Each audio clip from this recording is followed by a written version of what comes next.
10 ఇళ్ళు సొంతం కట్టిస్తాను, ప్రభుత్వం కట్టి. తెలంగాణ అసెంబ్లీలో మొదటి స్పీచ్లో అడిగాను, దయచేసి ప్రజలు కోరుకుంటారు ఇల్లు, పెన్షన్లు, రేషన్ కార్డు, సామాన్యులు కోరుకునే సమస్య తీర్చండి.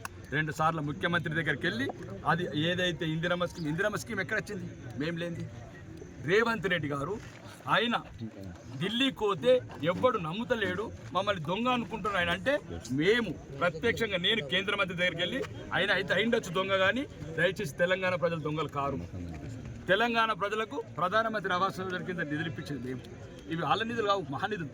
మేము కట్టిస్తున్నాం ఇల్లు. ఈరోజు 4 లక్షలు 20 లక్షలు కడుతున్నారు కాదు, మొత్తం కలిసింది 2,50,000. దాంట్లో వాటా ఉంది, వాటా ఇప్పించింది మేము. రేవంత్ రెడ్డికి అపాయింట్మెంట్ ఇప్పించింది నేను. రేవంత్ రెడ్డికి అపాయింట్మెంట్ ఎవరిస్తున్నారు? ప్రధానంగా వాళ్ళు అడిగేది రూపాయికి వైద్యము, సొంత ఖర్చుతో ఇల్లు కట్టిస్తాను, నెరవేరిందా? అదే చెప్తున్నాను నేను. ఆ రోజు అనేది ప్రభుత్వం కట్టియకపోతే నేను కట్టిస్తానన్నాను. ప్రభుత్వంతో 3,000 ఇల్లు కట్టించాను. ఈ రోజు నేను ₹1 కన్సల్టెంట్ వైద్యం అని చెప్పాను, దాని మీద నిలబడి ఉన్నాను. ఈ రోజు నా చేతితో కోట్ల కొద్ది ఎల్ఓసీ ఇస్తున్నాను.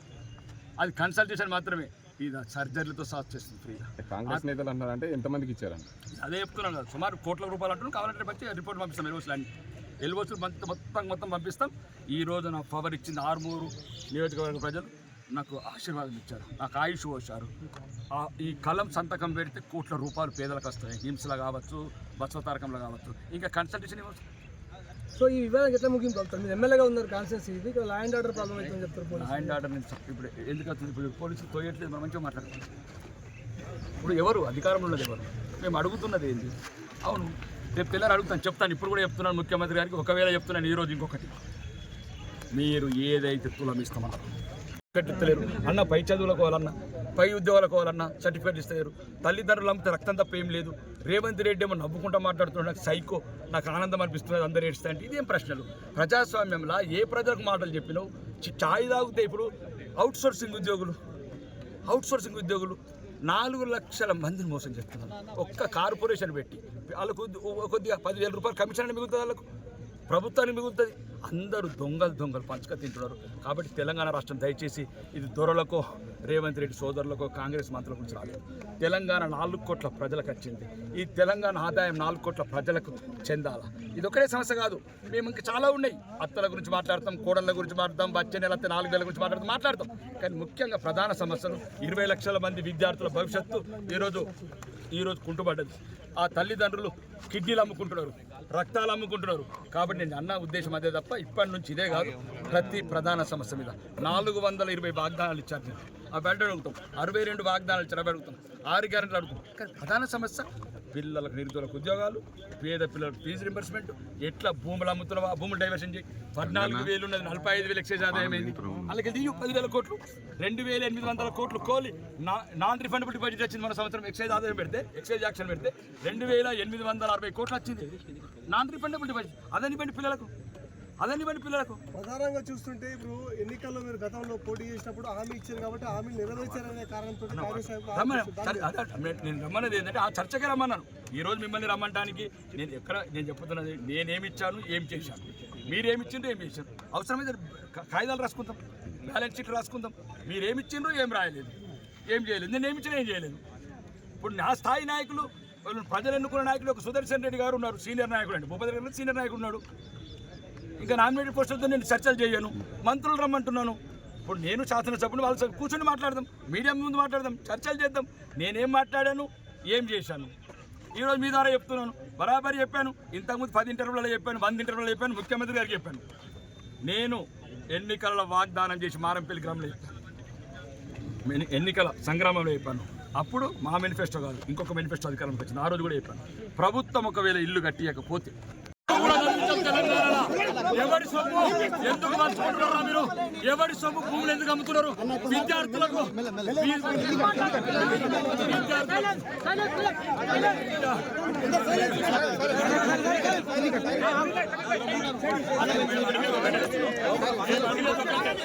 మేము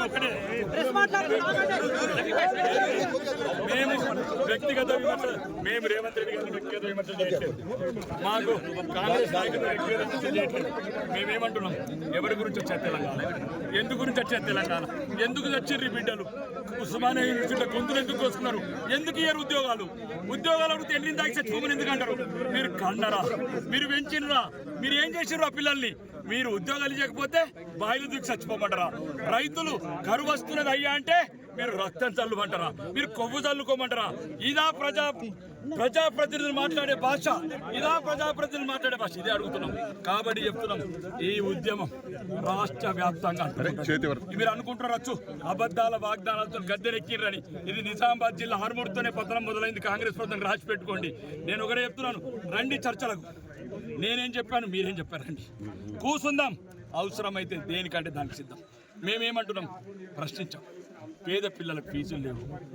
ఎవడు గతంలో పరిపాలించినోడు 8 లక్షల కోట్లు అప్పు చేసిండు, ఇప్పుడు పరిపాలించినోడు 4,50,000 కోట్లు అప్పు చేసిండు, 12,50,000 కోట్లు అప్పు అయింది. రోజుకు ఒక్కొక్క మిగిలిన భూములు అమ్ముతున్నారు. భవిష్యత్తులో పిల్లలు సూసైడ్ చేసుకోవాలా? ఈ ఉద్యోగాలు లేకపోతే ఇప్పుడు ఎన్నిని దాగమంటావా? ప్రజాస్వామ్యంలో ఇవన్నీ మాటలేను. ఎన్నిని దాగి సాగమంటాడు ఏ రాజైనా ఏ ప్రజాప్రతినిధి అయినా? ఆ ప్రజలు ఆ నిరుద్యోగులు ఇల్లు కడుపు కట్టుకొని తిరిగినరు గెలిపిమని. గెలిపించడానికి ఎన్నిని దాగమంటావా? గెలిపించిన దానికి బాయిల దూకమంటావా? రైతులే కదా నేను గెలిపించింది నీ మోసపు వాగ్దానాలకు. రైతులని రక్తం చల్లుతుంటావా? రైతులు కన్నీళ్లతో ఏడుతున్నారు. పంటలు ఎండిపోయినాయి, నాట్లు వేయక మొత్తం అన్ని రకాలుగా సమస్యలు. రైతులకు ఈ రకంగా మాట్లాడు, రక్తం చల్లుతా, కొవ్వు చల్లుతా. ఒక ముఖ్యమంత్రి మాట్లాడే రాజ్యాంగ భాషన ఎందుకు అడగదు మీడియా?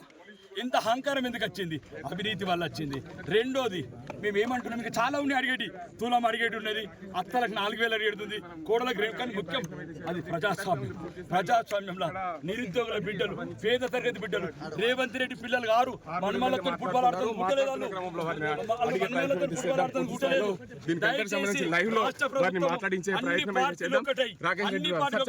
ముఖ్యంగా ఫస్ట్ నోటిఫికేషన్ ఇచ్చేది నిరుద్యోగ బిడ్డలు. వాళ్ళకేం లేదు, బంగారం లేదు, భూములు లేవు.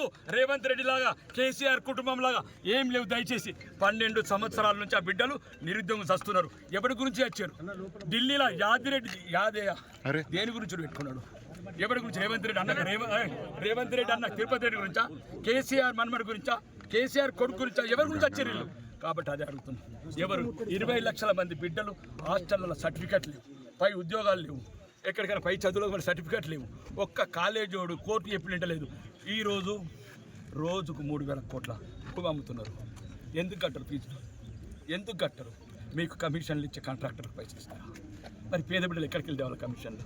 గల్ఫ్ కార్మికులు ఏమని పెట్టినారు? మా ప్రాంతం అంతా రోజుకు 10 శవాలు వస్తున్నాయి. ఎవరు అడగాల? చచ్చిపోయిన 120 మందికి ఇంతవరకు డబ్బులు ఇవ్వట్లేదు. వాళ్ళ శవాలు లంచాలు ఎక్కడికి వెళ్ళిస్తారు? మా ప్రాంతము భ్రష్టు పట్టింది. అభివృద్ధి తర్వాత మాట్లాడతాను. కానీ ప్రధాన సమస్యలు ఈ రాష్ట్రం దేని గురించి తెచ్చుకున్నాం? ఏ స్కీమ్ల గురించి తెచ్చుకున్నాం? హైదరాబాద్ రియల్ ఎస్టేట్ చేసుకున్నాం కదా. మీరు 2.5 ఏళ్ళు పూర్తయింది ఎమ్మెల్యేగా ఎన్నిక. మీ ఆర్మూర్ నియోజకవర్గానికి నిధుల కోసం ముఖ్యమంత్రి ఎన్నిసార్లు కలిశారు? ఇప్పటికీ మొత్తం నిన్న కూడా బట్టి విక్రమార్క చెప్పాను. నిన్న కూడా 150 సార్లు ఉప ముఖ్యమంత్రిని కలిశాను.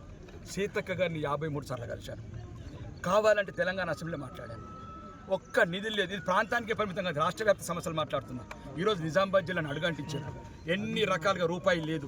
కూలిపోయిన నిజాం సాగర్, కాలిపోయిన నిజామాబాద్ జిల్లా. వాడు ఆదుకునేటోళ్ళు లేడు, చెప్పేటోళ్ళు లేడు. వ్యక్తిగత విమర్శలు నేను ప్రశ్నిస్తున్నాను. ఇక్కడ చాలా ఉన్నాయి, మేము వేదికల ద్వారా ప్రశ్నించాను. ఇక్కడ ఏం చేశారు నిరుద్యోగులు? ఎందుకు తాగాల? మీరు కన్నారా కాంగ్రెస్ వాళ్ళు? రేవంత్ రెడ్డి మనం పెంచిండా? లేకపోతే చేసుకొని బతారు. మా లెక్క మేము దుబాయ్ బతికినట్టు బిడ్డను బతికించారు. కానీ ఎంతిందాక ఎందుకు తాగమంటున్నావు? ఇది ప్రశ్న. రెండోది, 20 లక్షల మంది పేద విద్యార్థులు చాలా కష్టాలు పడుతున్నారు. మీకు కొన్ని